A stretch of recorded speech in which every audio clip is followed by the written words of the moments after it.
IDFM 98 de la bande FM, un au-delà de miroir ce soir avec le docteur Pierre-Jean Thomas Lamotte, qui est neurologue, qui a déjà écrit un ouvrage majeur « Et si la maladie n'était pas un hasard ?» qui est sorti en 2008.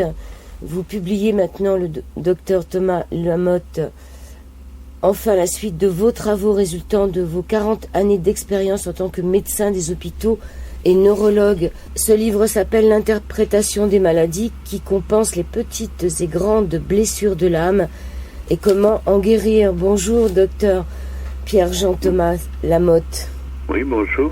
Vous écrivez un livre qui est assez conséquent, qui va un peu décoder les maladies, et vous dites, donc après la publication du livre « Et si la maladie n'était pas un hasard », il vous a fallu encore une dizaine d'années de recherche et d'écoute des malades pour aboutir à la conclusion que les maladies sont des manifestations symboliques qui surviennent au réveil d'un mauvais souvenir enfoui dans l'inconscient. L'aveu de sentiments de culpabilité soulage et permet d'affronter la réalité. Il est beaucoup question d'alibi dans votre livre. La maladie serait donc le fait d'avoir un alibi symbolique. Pourquoi un alibi par rapport à cette compensation ? Nous n'aimons pas nous sentir coupables. Donc, lorsqu'il y a un sujet qui est un peu douloureux, on cherche toujours la culpabilité ailleurs qu'en soi-même. C'est toi qui, c'est toi qui, c'est toi qui. Hein. Et effectivement, donc, comme l'être humain n'aime pas reconnaître ses culpabilités, il va les enfouir dans son inconscient. Et en principe, c'est une boîte, c'est un coffre-fort qui est fermé. Mais s'il y arrive des événements qui réveillent et qui ouvrent la porte du coffre-fort, effectivement, donc la stratégie a été mauvaise. Et à ce moment-là, de façon purement automatique, et on ne peut rien y faire pour l'empêcher, le cerveau inconscient va faire naître un alibi, donc qui n'a rien à voir avec la culpabilité, puisque la culpabilité, on l'a déjà eu, les faits, les mauvais souvenirs sont déjà là, et l'expression de ce qu'on n'a pas osé dire, je suis incapable, je suis humilié, etc., va s'exprimer de façon symbolique. Donc dans un langage nouveau, et c'est ce langage nouveau que j'ai dû apprendre au fil des années auprès des malades, savoir que telle ou telle partie du corps avait tel sens symbolique. Par exemple, le pouce de la main, c'est plutôt la mère, c'est-à-dire celle qui protège, celle qui encourage, alors que le pouce, le gros orteil, ça va être la maman, le côté affectif de la relation, par exemple. Hein. Et ce langage symbolique va être valable à la fois pour la localisation de la pathologie, mais aussi pour sa nature, une infection, une inflammation, une tumeur, etc. Donc c'est véritablement un travail d'interprète qu'il va falloir faire pour que la personne retrouve les circonstances de ce qu'elle n'a jamais dit et qu'elle fasse l'aveu justement de ces circonstances, de ce qui s'est passé. Oui, alors là, vous avez parlé de la culpabilité, il est aussi question de la honte. On peut aussi avoir honte de choses qu'on a dit sans vraiment le souhaiter.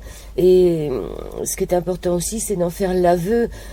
L'aveu, c'est encore plus difficile parce que vous dites que souvent, quand vous avez des gens qui viennent vous voir, vous pouvez mettre le fait que cette guérison, mais c'est aussi valable pour d'autres thérapeutes, vient du thérapeute. Or en vérité elle vient seulement du fait que la personne reconnaisse et avoue et retrouve un peu l'émotion, ce qui s'est passé avant, et l'avoue, c'est-à-dire que le praticien dans l'histoire, il est juste là pour essayer de remonter dans l'histoire et que la personne reconnaisse et avoue ses fautes, et ça c'est pas toujours facile, non? Bien sûr, on va pas les raconter ces problèmes de sexualité, de couple, etc.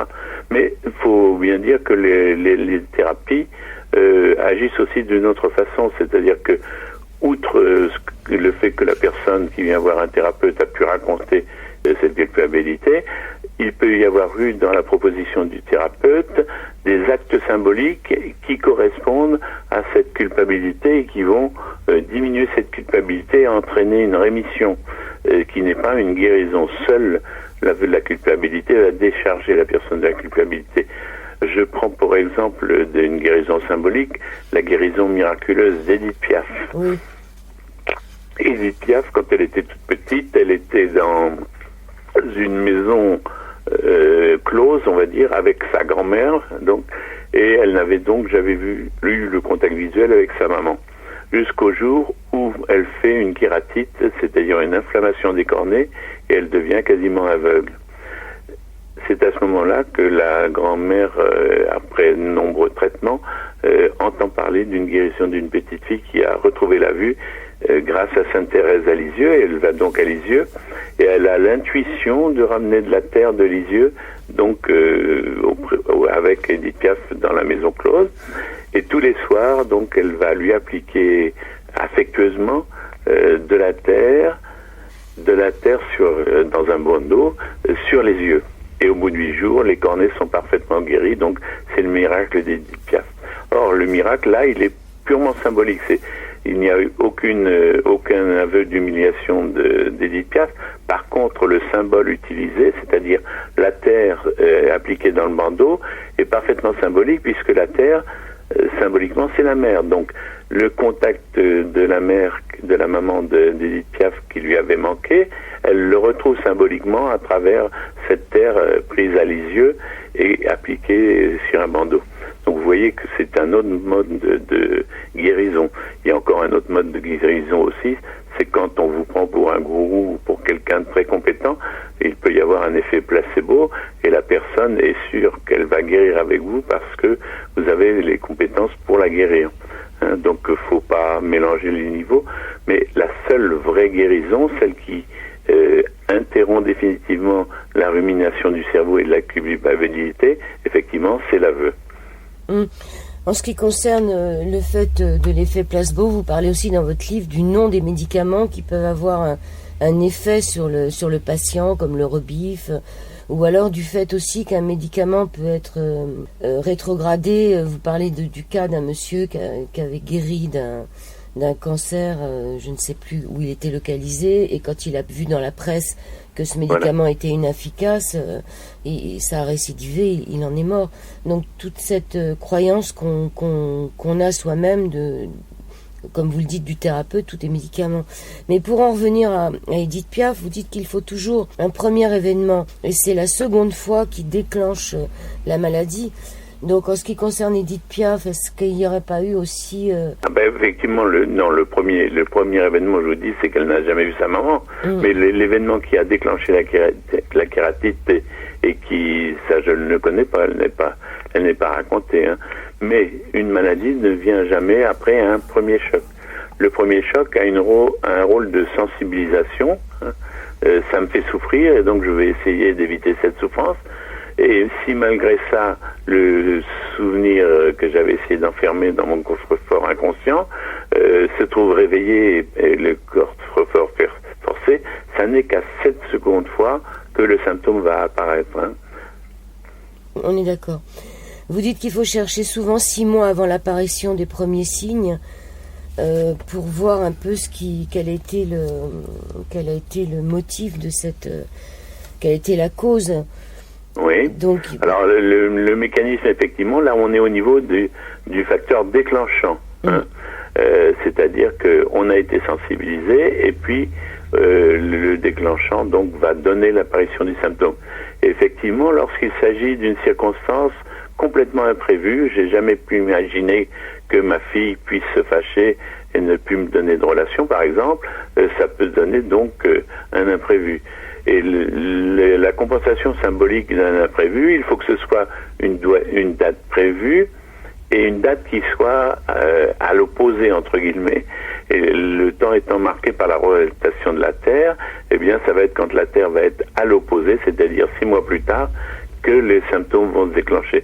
Donc tout ça est une logique tout à fait mathématique et peu de gens pensent, quand ils commencent une maladie d'un symptôme, que ça peut être lié à quelque chose qui s'est produit 6 mois plus tôt, bien sûr. Or, c'est sans doute la majorité des cas des consultations.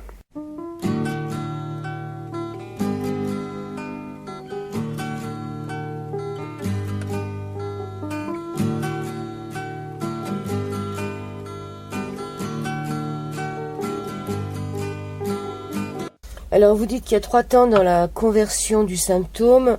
D'abord établir la liste, trouver le contraire et passer du symbole à la réalité. Établir la liste, ça veut dire donc trouver la cause ou les causes. Voilà. Alors non, là vous êtes déjà dans la technique, hein. C'est-à-dire que en fait mon boulot, non pas en tant que médecin mais en tant que chercheur de la cause de la maladie, ça va être de rassembler l'ensemble des symptômes, c'est-à-dire qu'il me faut savoir si c'est un cancer, de quelle nature il est, qu'est-ce qu'il a comme extension, est-ce qu'il y a des métastases, etc. Donc il faut des renseignements médicaux extrêmement précis. D'accord.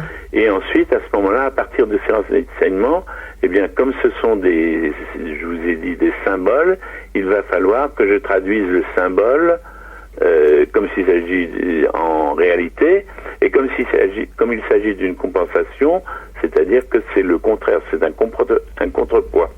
Et effectivement, donc, je fais 3 temps dans cette manœuvre-là, c'est-à-dire je prends l'ensemble des symptômes, je vais prendre le contraire ensuite, et comme je suis toujours à un niveau symbolique, je vais chercher à quoi ça correspond dans la réalité.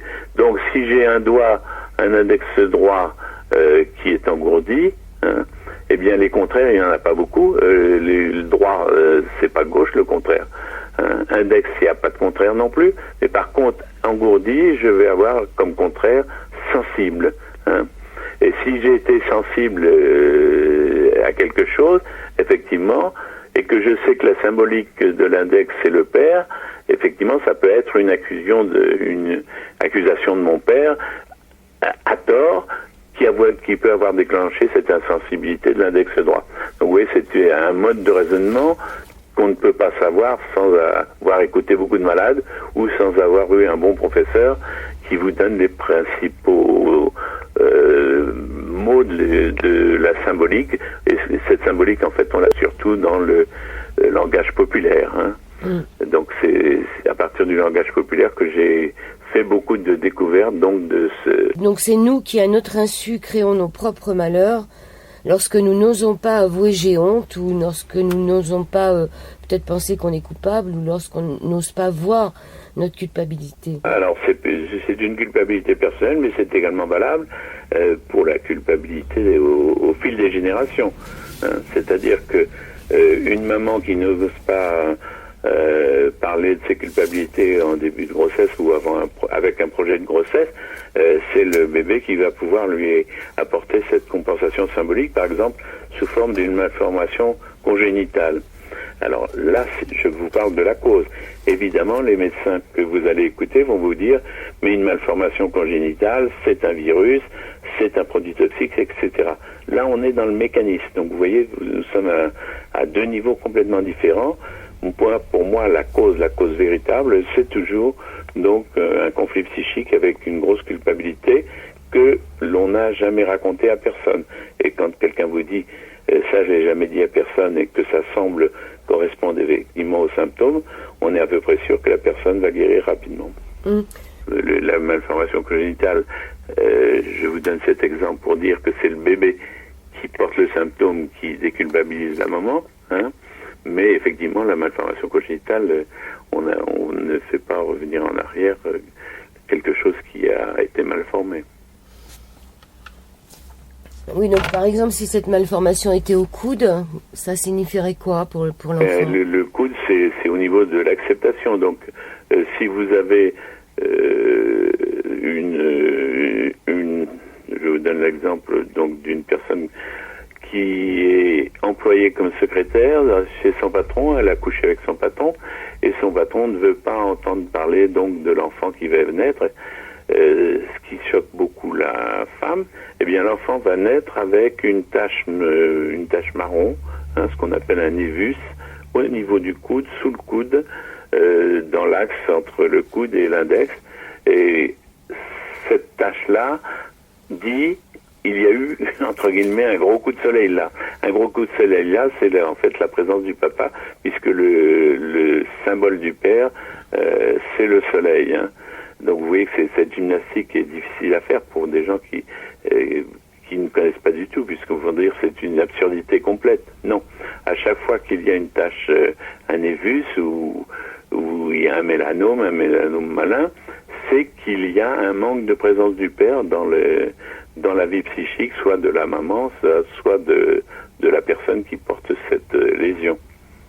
Selon Françoise Dolto, un renversement des théories se fait en 3 générations. Schopenhauer dit que toute vérité franchit 3 étapes. D'abord, elle est ridiculisée, ensuite elle subit une forte opposition, puis elle est considérée comme ayant toujours été une évidence. On peut penser que dans une 50aine ou une 100aine d'années, ce sera... Oui, on ne va pas chiffrer, parce que c'est vrai qu'il y avait déjà des médecins qui avaient compris ces choses-là. Par exemple, le docteur Grodeck, qui était un médecin psychanalyste allemand vers 1920, avait déjà compris que les causes de toutes les maladies étaient d'origine psychique. Mais il n'avait pas trouvé ce langage symbolique et cette compensation symbolique dont les règles sont très précises, et que je ne connais pas entièrement, bien sûr, mais que j'ai déjà bien défriché par ce travail d'écoute pendant une trentaine d'années de dizaines de milliers de malades. Alors comment expliquer qu'en 1920, donc ça va faire quand même 100 ans, que le docteur Grodeck a parlé de ça? C'était quoi, le livre du ça? Comment expliquer que 100 ans plus tard? C'est-à-dire que c'était un médecin qui avait une clinique, et il imposait aux gens donc de réfléchir et de travailler sur la clinique, de faire un travail de psychanalyse véritablement. Et le traitement, c'était d'assister obligatoirement à ces conférences régulières, donc qui ont été retenues et publiées. Mais il n'avait pas la règle symbolique, les règles symboliques, effectivement, qu'on découvre peu à peu en écoutant les malades et en comparant des cas identiques. Par exemple, lorsque les gens ont un symptôme sur le côté droit d'une cuisse, à droite ou à gauche, eh bien, moi, personnellement, un engourdissement ou une douleur, j'ai toujours trouvé, en écoutant les gens, un problème de chien, parce que c'est là que le chien vient poser sa tête pour chercher une caresse quand on est assis. Et chaque fois que j'ai eu ce problème-là, j'ai trouvé le problème de chien, et en trouvant le problème de chien, la personne a guéri de ses symptômes. C'est-à-dire, vous avez trouvé le problème de chien, il y avait un chien dans l'histoire. Et voilà, c'est-à-dire que une femme a une douleur atroce du côté gauche. Du côté gauche, le problème vient d'elle. Effectivement, elle vient de décider d'abandonner sa maison à la campagne, d'aller vivre dans un appartement, et elle ne peut pas prendre son chien dans l'appartement, qui est un chien qui prend de la place, qui a besoin d'espace. Ça peut être aussi du côté droit une douleur atroce parce que vous avez écrasé un chien sans faire attention, et que c'est quelque chose auquel vous avez déjà été sensibilisé, donc vous déclenchez une douleur pour faire croire effectivement que vous avez eu un bon contact, alors que le contact avec le chien était mortel.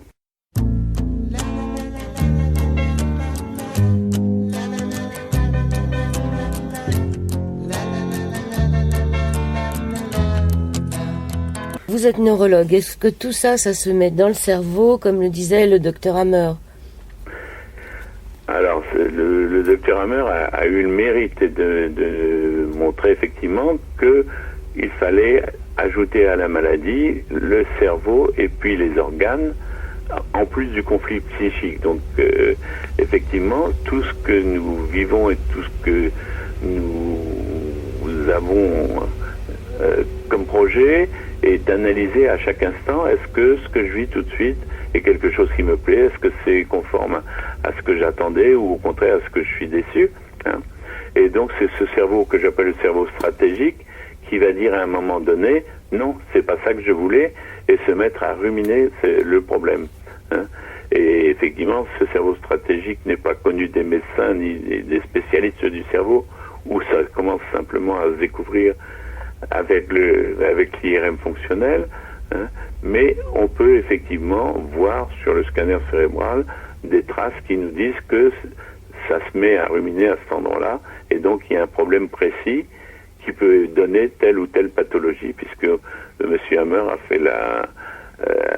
fait le travail de cartographie de ce cerveau stratégique en disant à tel endroit ce sont tels problèmes qui sont gérés, c'est-à-dire par exemple un problème de couple, et l'organe qui risque d'être touché, eh bien si c'est du côté droit, ce sont les coronaires, c'est le cœur. Hein. Mais toutes ces connaissances-là, effectivement, c'est de la folie aux yeux des médecins de médecine traditionnelle. Le foyer de Hammer, comme on appelle. Et vous avez aussi à un congrès pris la parole parce qu'il y avait quelqu'un qui s'était désisté et vous n'avez pas été très très bien reçu non plus. Non, c'est sûr qu'effectivement, je suis méprisé, je veux dire, ou ignoré par mes confrères neurologues. Hein. Et puis effectivement, lorsque je suis allé dire que c'était des conflits psychiques qui donnaient des tumeurs cérébrales à Marseille, tous les psychologues des centres qui s'occupaient des tumeurs cérébrales ont fait une pétition en disant que c'était inadmissible d'entendre un médecin dire des choses pareilles, effectivement. La réalité paraît inadmissible parce qu'effectivement, on n'a pas appris aux psychologues à raisonner comme ça, et personne dans les psychologues ne s'est dit mais ce qu'on nous a appris c'est de la bêtise, il faut chercher ailleurs des vraies solutions. Moi, du moment que le tabac ne donne pas le cancer à tout le monde quand on est fumeur ou exposé au tabac, c'est que le tabac n'est pas la cause du cancer des bronches ou du larynx, etc. Quand on a un lien de cause à effet possible, il faut absolument qu'il y ait 100% d'effet quand il y a 100% de cause. Et inversement, quand on a tel effet, on va toujours retrouver la même cause. Hein. Or, si vous avez chez quelqu'un qui n'a jamais fumé un cancer des bronches, effectivement, il va falloir chercher ailleurs la véritable cause. Ce qui dérange peut-être dans tout ce corps médical, c'est le fait que si tout est dans la tête, enfin si une grande partie est dans la tête, on n'a plus besoin de faire des ablations, on n'a plus besoin de faire des opérations, on n'a plus besoin de faire des radiothérapies, des chimiothérapies, et tout un pan de la médecine se casse la figure. Peut-être ça qui dérange le plus, non ? Oui, non, mais vous apprenez quelque chose, vous êtes des années à vous former, hein, comme neurologue il m'a fallu 15 ans, et puis après vous allez mettre tout ça de côté en disant mais la véritable cause elle n'est pas là. Effectivement, abandonner ce qui vous fait vivre tous les jours, c'est pas facile, il faut certainement avoir un caractère particulier comme le mien pour prendre ce risque. Effectivement, moi j'ai un caractère qui me permet ça, puisque de ma personnalité, on peut dire que je cherche à être différent. Hein. C'est comme ça qu'on peut résumer mon caractère. Donc, ça trouver que ce qu'on m'a appris en sciences médicales n'était pas exact et trouver d'autres raisons, ça me convient bien à ma psychologie. Mais pour quelqu'un qui a eu une mauvaise empreinte de naissance, ça s'est mal passé à la naissance, c'est-à-dire la nouveauté, la séparation des idées que j'aime bien, etc. C'est quelque chose de douloureux, effectivement. Vous comprenez très bien qu'une grande majorité de médecins, avec une mauvaise empreinte qui s'est mise au moment de la naissance, n'ont pas envie du tout de quitter la science médicale qu'ils ont apprise. Donc vous êtes... Ils n'y sont pour rien. D'accord, donc vous êtes un enfant cigale. Vous pouvez parler des enfants cigales et des enfants fourmis? Oui, c'est le terme que j'utilise. La cigale, elle est toute seule, hein, elle est toute seule et elle est heureuse et elle chante. Hein. Par contre, elle est intelligente, c'est-à-dire qu'elle ne va pas demander à manger aux fourmis, elle va traverser la Méditerranée pour aller trouver de la nourriture ailleurs. Mais donc, c'est ce que pour dire ce caractère heureux dans la nouveauté et dans la solitude, quand le corps du bébé a été séparé du moment, c'est quelque chose qui se reporte toute sa vie, hein, et on va chercher donc les choses qui font plaisir, et les choses qui font plaisir, c'est de se séparer. Inversement, quand la naissance est une catastrophe, ça s'est très mal passé, effectivement, il aurait mieux valu rester dans le ventre de maman, et donc toute nouveauté va être appréhendée et va être quelque chose qui va faire peur, alors que se regrouper, retourner dans le ventre de maman symboliquement, être ensemble, c'est quelque chose qui me convient. Donc effectivement, on peut avoir une cigale qui est un explorateur, hein, qui va tout seul, mais au contraire, on va avoir un groupe de chercheurs qui sont des gens qui, en fait, de chercheurs, ont peur de la nouveauté. Ça doit nous parler pour ceux qui ont eu plusieurs enfants avec des comportements différents. On les retrouve tout à fait. Nos cigales et nos fourmis. C'est dans l'Évangile aussi, quand on nous raconte l'histoire de l'enfant prodigue qui s'en va au loin, etc., dépenser l'argent du père, et le fils aîné qui est au contraire très réglo et qui reste avec le père dans l'exploitation. C'est ces deux caractères tout à fait différents qui sont des marques différentes au moment de la naissance. Et au moment de, quand ils sont grands aussi, il peut y avoir des conflits entre les enfants parce que l'un réclame justement l'héritage. Enfin, ça doit parler à tout le monde. Effectivement, mais c'est-à-dire que ces empreintes qui se passent au début de la vie, hein, qu'on a aussi démontré chez l'animal, Monsieur Lorenz. Quand Lorenz a montré qu'effectivement, des canards pouvaient prendre pour père ou pour mère des bottes du fermier plutôt que la maman canne. Hein. Donc c'est le contact qui est agréable qui va nous attirer et le contact désagréable qu'on va fuir. Et nous vivons tous les jours, qu'on ayons un jour, un mois ou 90 ans, comme si nous étions à l'époque de notre naissance et comme si notre naissance allait toujours être mauvaise ou toujours bonne.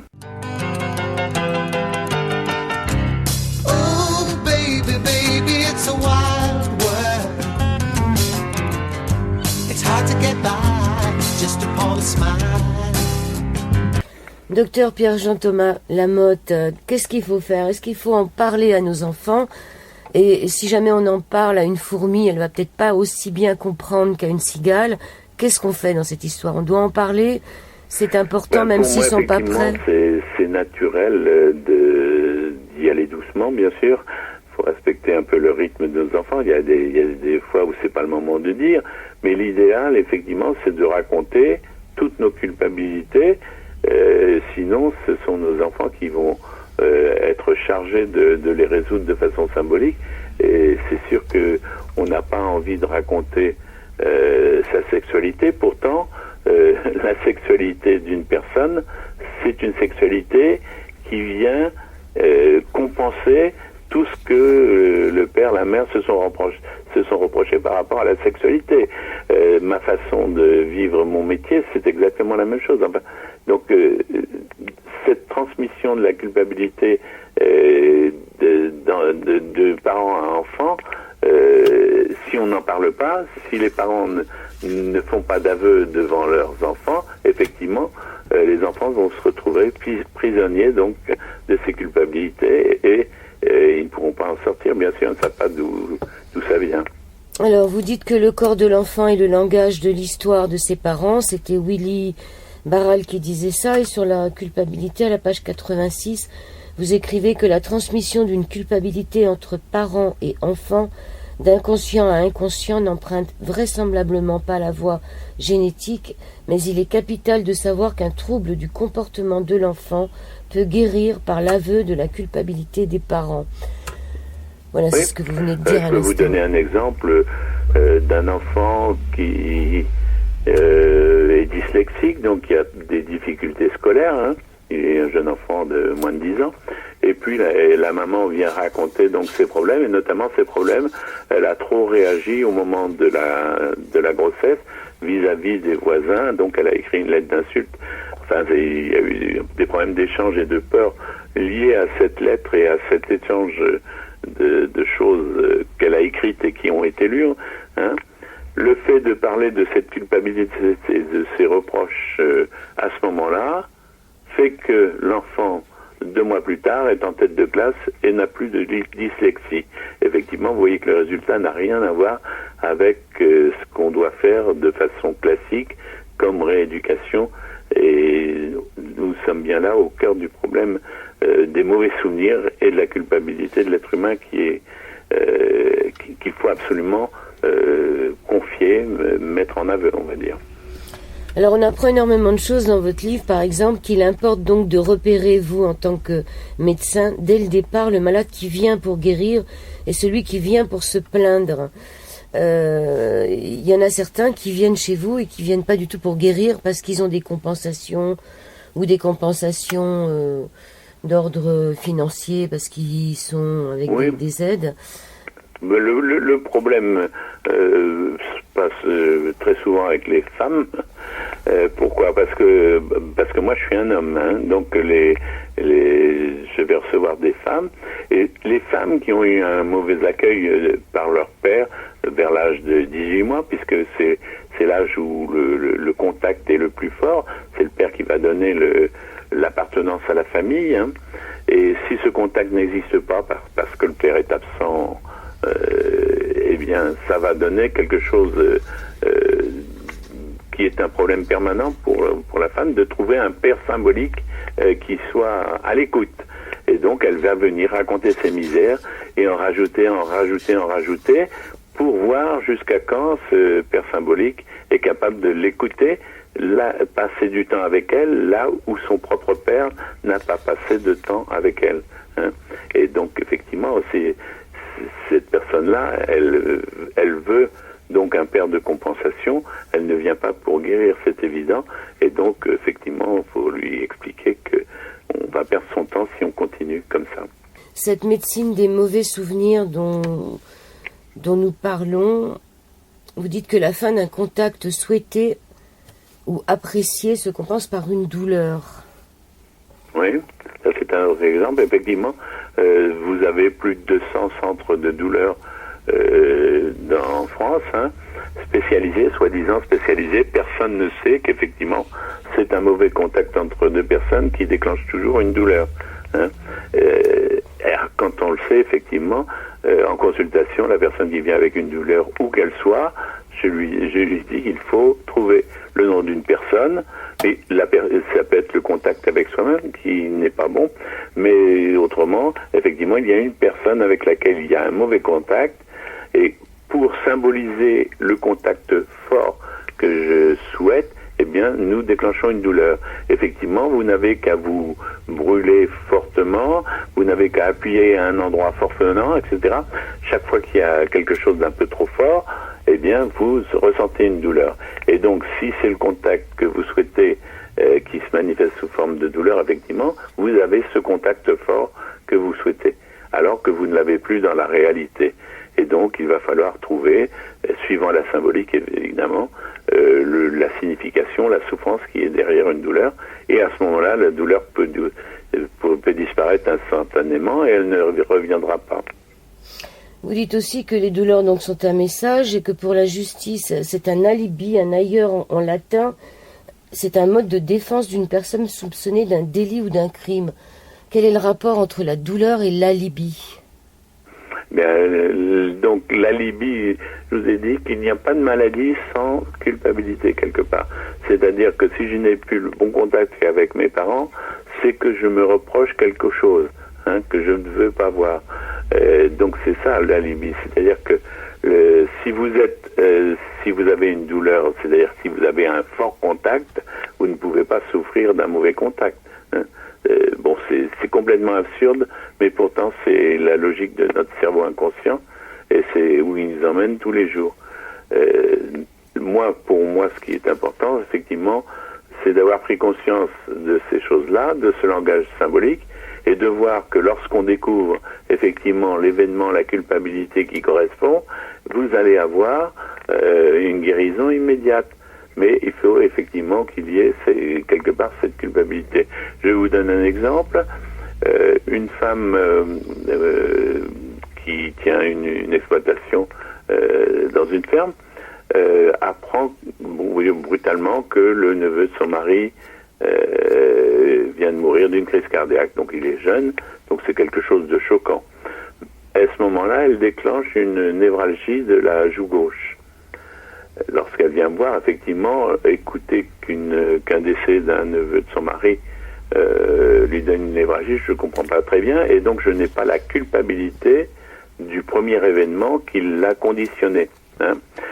Et donc je vais lui demander de trouver donc qu'est-ce qui aurait pu se passer par rapport à une mort brutale qui lui redonnait effectivement beaucoup de culpabilité.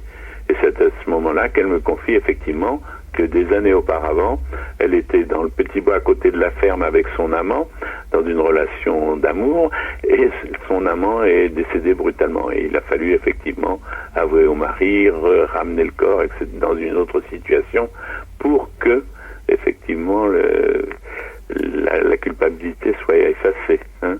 Donc vous voyez bien effectivement que là, on a une culpabilité énorme, alors que le souvenir s'est réveillé simplement par la notion de décès brutal. Oui, peut-être que celui qui est décédé avait à peu près l'âge de l'amant et que ça l'a ramené aussi à... Oui, non, mais que ce soit l'âge ou pas l'âge, ça peut être l'âge exact, effectivement. On peut très bien avoir sur plusieurs générations des femmes qui font une tuberculose à l'âge de 20 ans, par exemple, parce que notre inconscience s'est comptée et c'est parfaitement, oui. Mais autrement, il n'y a pas... les liens d'âge... ne sont pas de cet ordre-là en général. En général, on a le même délai entre la naissance et le programmant, donc le conflit programmant, et le conflit programmant et le conflit déclenchant. C'est-à-dire que si j'ai un choc à 11 ans et demi, hein, eh bien le second choc qui va déclencher le symptôme arrivera donc au double, c'est-à-dire à l'âge de 23 ans. Vous avez un gros chapitre sur tout ce qui est maladie dégénératrice du cerveau, enfin beaucoup sur tous les problèmes de cerveau. Vous avez aussi des chapitres sur l'Alzheimer, le Parkinson, la sclérose en plaques. Et sur l'Alzheimer... La sclérose latérale amyotrophique, oui. Oui.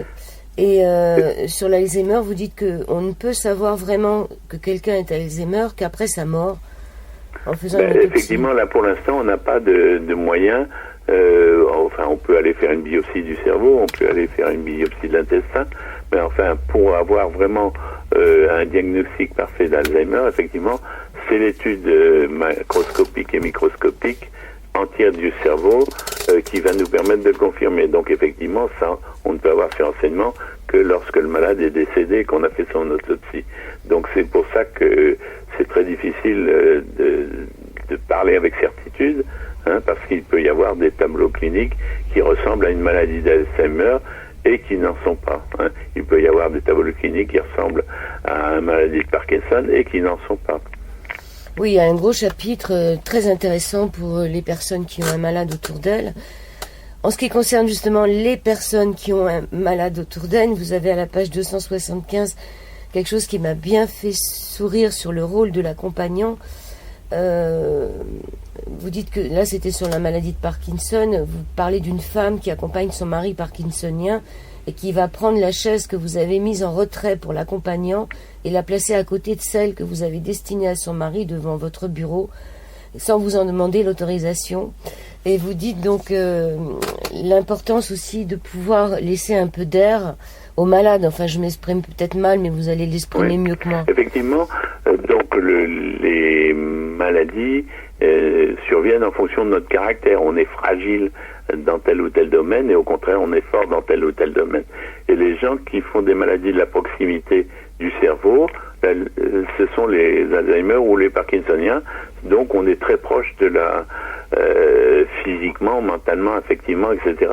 Et c'est pour ça qu'effectivement, le fait que on soit très proche dans la maladie de Parkinson, c'est parce que le Parkinsonien a fait quelque chose ou a fait des choses dans sa vie qui ont rompu cette proximité. Hein. Mais cette proximité, effectivement, on la trouve toujours chez le conjoint. Et ce test, la chaise mise en retrait, effectivement, est tout à fait caractéristique. Ce qui est caractéristique pour une maladie d'Alzheimer, c'est que la personne qui va prendre le rendez-vous va vouloir absolument intervenir près du neurologue avant la consultation, après la consultation, pendant la consultation, insister pour entrer. Effectivement, donc on a cette notion de proximité qui, lors de la prise du rendez-vous, peut permettre de dire à la secrétaire, là c'est forcément un Alzheimer qui vient vous consulter, car la famille a insisté pour être à ses côtés. Oui, c'est-à-dire que les gens parlent à la place de l'Alzheimer qui ne peut plus vraiment parler, donc ils parlent au nous ou au on. Il n'y a plus de je pour l'Alzheimer. Oui, mais il l'a par son comportement, justement. Par tout ce qui lui manque, il attire l'attention de toute la famille. Donc, c'est en général l'époux d'un Alzheimer ou la famille de l'Alzheimer qui qui est dans la proximité, qui va assumer le plus longtemps possible, tant que c'est supportable, d'être l'aidant du malade. Hein. Et donc, effectivement, le besoin d'aide est une façon de maintenir la proximité.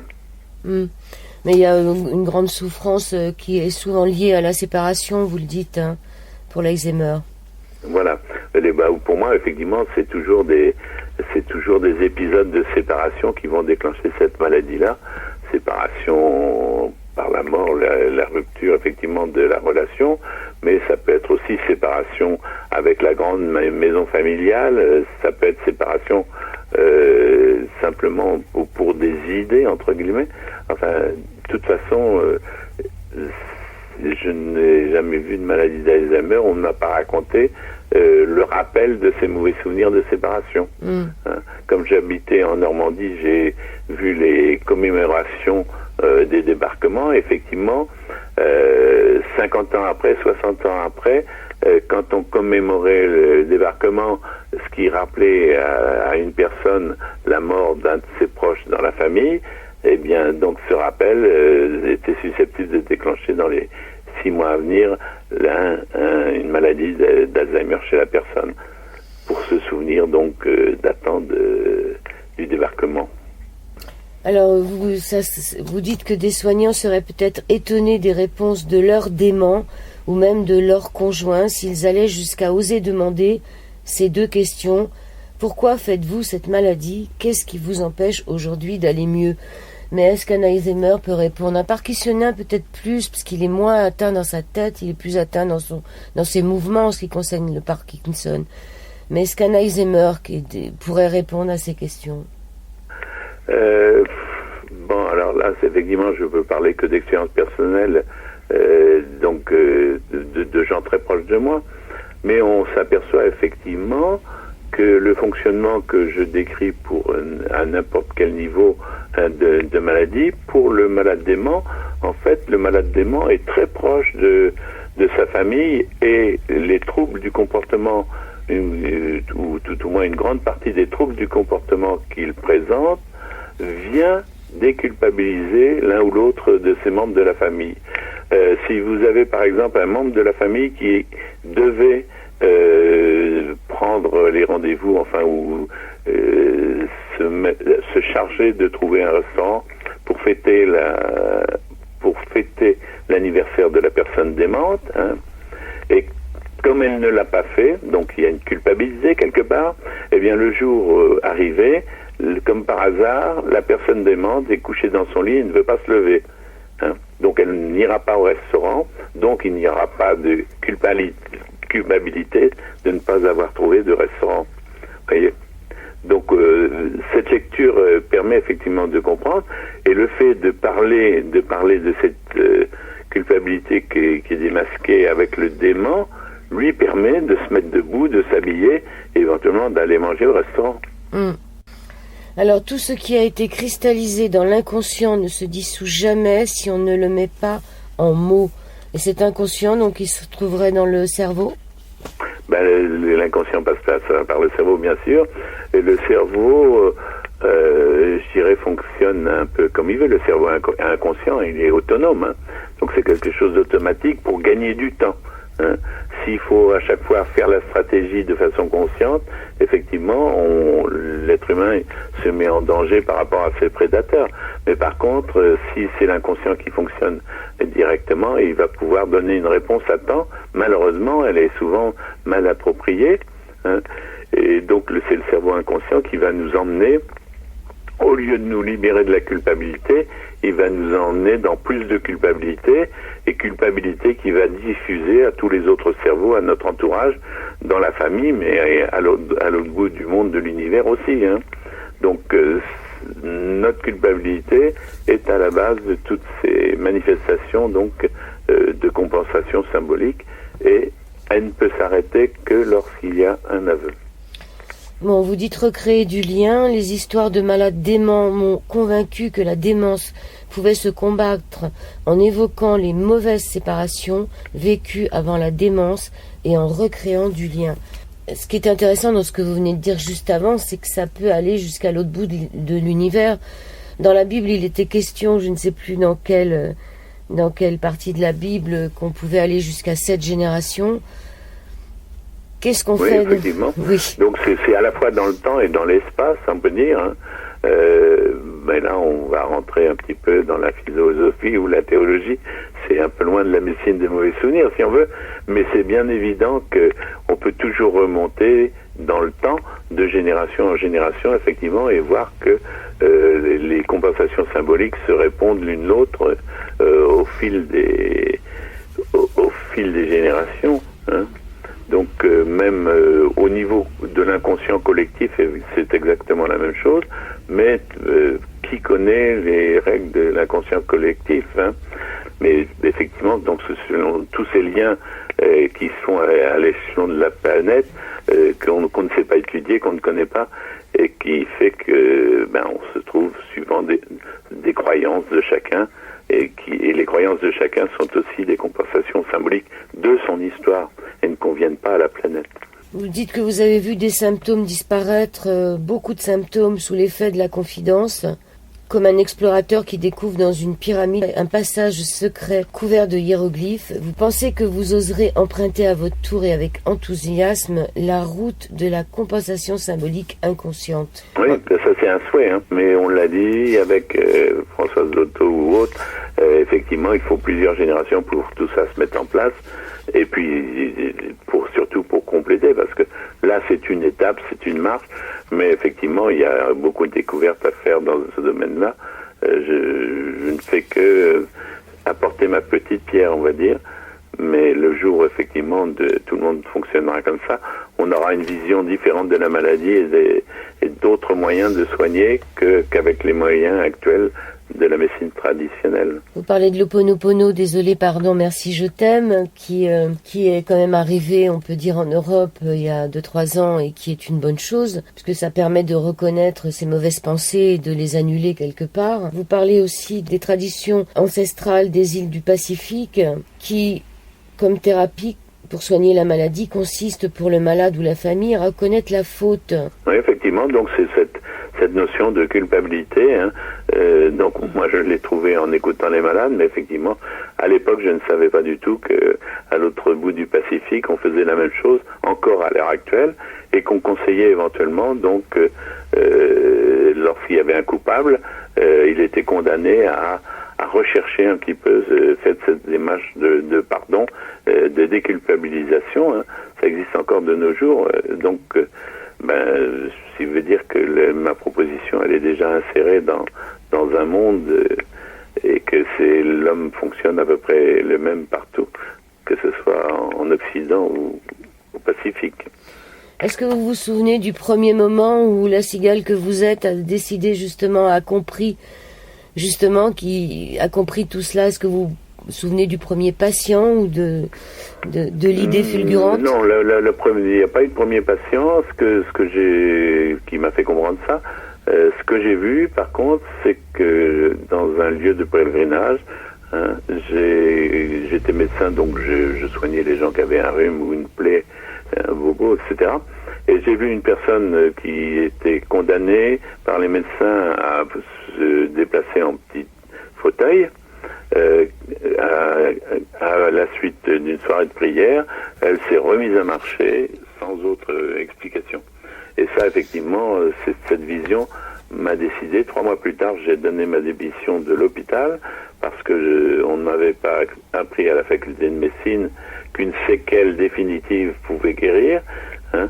Et donc, je suis allé en ville pour écouter les gens et pour voir effectivement comment ce mécanisme se mettait en place et comment je pouvais aider les malades à guérir. Et c'est vrai que je pense que les douleurs que j'ai vu guérir par dizaines, par centaines, instantanément pendant la consultation, m'ont conforté que ma démarche était la bonne. Donc cette médecine des mauvais souvenirs, c'est un petit peu aussi la médecine qui reconnaît les miracles? Oui, pour les médecins que je côtoie, je fais des miracles. D'ailleurs, les neurologues sont amenés à soigner ce qu'on appelle des dystonies focales, c'est-à-dire des contractures de muscles qui peuvent toucher le cou, les membres, et qui sont incurables, entre guillemets, c'est-à-dire que c'est des malades qu'on va traiter par de la toxine botulininique et on va paralyser les muscles qui contractent. Alors, dans mon expérience, lorsque je trouve l'événement de non-amour ou d'impossibilité d'amour dans les 6 mois avant l'apparition du symptôme, il suffit de cette seule étape pour que la personne guérisse définitivement juste après la consultation. Hein. Alors effectivement, c'est autant de miracles pour mes confrères neurologues parce qu'effectivement, ils n'ont jamais vu ces maladies guérir comme ça par l'intervention et par l'écoute et la confidence. Par la psyché. L'aveu et le pardon sont les sources de la guérison de l'âme et donc du corps. D'ailleurs, vous vous posez la question, doit-on encore employer ce mot guérison ? Car si nous guérissons l'enveloppe du corps en bloquant l'expression du symptôme, nous n'avons pas pour autant supprimé sa cause profonde dans la tête. Nous sommes prisonniers du mal, pris en otage par les compensations symboliques inconscientes. Nous avons donc besoin d'une libération en profondeur, peut-être même à l'échelle de l'humanité. La culpabilité d'un enfant, d'une maman, d'un papa sème la maladie, mais l'aveu d'une mère, d'un père, d'un enfant sème la guérison miraculeuse. Merci vraiment pour ce livre. Vous dites que 2 autres livres sur la compensation symbolique inconsciente sont en préparation aux éditions Le Jardin des Livres. Docteur Pierre-Jean Thomas Lamotte, vous avez 2 livres en préparation ? Oui, effectivement, parce que j'ai vérifié donc que c'était vrai pour la maladie. Et puis de là, je suis passé aux accidents. Et puis de l'accident, je suis passé aux avatars de la vie, à la façon de s'habiller, etc. Donc je me suis dit effectivement que ce mécanisme que j'avais trouvé pour la maladie, c'était quelque chose de général. Tous les moyens sont bons pour cacher notre culpabilité. Et puis, lorsque j'ai repris la Bible dès le tout premier chapitre, effectivement, on s'aperçoit que ce mécanisme de la compensation symbolique est quelque chose qui est décrit. Hein. Il suffit d'imaginer que Caïn soit devenu un forgeron et qu'Abel soit par exemple un musicien, pour que l'histoire biblique s'arrête instantanément au niveau du mal. Hein. C'est-à-dire que Caïn et Abel sont là pour donner des compensations symboliques, mais ils la donnent sous la forme de leur métier, s'occupant de la terre. Effectivement, lorsque je suis cultivateur ou lorsque je suis nomade, enfin, je peux prendre les fruits de la terre qu'elle me donne sans culpabilité. Je peux prendre les fruits que j'ai cultivés sans culpabilité.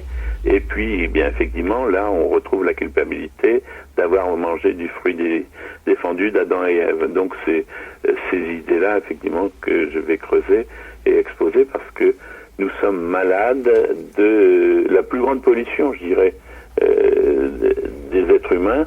C'est leur culpabilité et qu'ils font porter aux autres alors que cela n'est que vecteur du mal. Ce sera avec plaisir qu'on se retrouvera pour tous ces écrits sur la culpabilité. Ça risque d'être passionnant. Je vous remercie, docteur Pierre-Jean Thomas Lamotte. L'interprétation des maladies qui compensent les petites et grandes blessures de l'âme et comment en guérir est publié au Jardin des Livres. Est-ce que vous avez une citation, quelque chose pour terminer cette émission ? L'incitation que je dirais, c'est de vivre dans la vérité. Hein. C'est-à-dire qu'on devrait avoir un inconscient sans fausse culpabilité. On ne devrait pas cacher. On a le droit d'être faible en tant qu'être humain. Eh bien, si on est faible, reconnaissons-le. Pourquoi le cacher ? Si vous en avez une à la page 98, qui est un aphorisme de Jules Renard, peut proposer cette maxime: il ne faudrait rien cacher. Une famille qui est en santé, c'est celle qui n'a rien à cacher. Vivre. Ouais, c'est exactement ça. C'est vraiment le vivre en vérité, en authenticité. Je vous remercie beaucoup. C'est difficile. Je vous remercie beaucoup. C'est un chemin, c'est une progression. Voilà. De vivre sans rien cacher, c'est peut-être la fin de cette émission. Merci, docteur Jean-Pierre Thomas Lamotte. Merci, et puis à très bientôt, j'espère, pour vos prochains ouvrages. Merci bien. Merci à vous. Au revoir. Merci.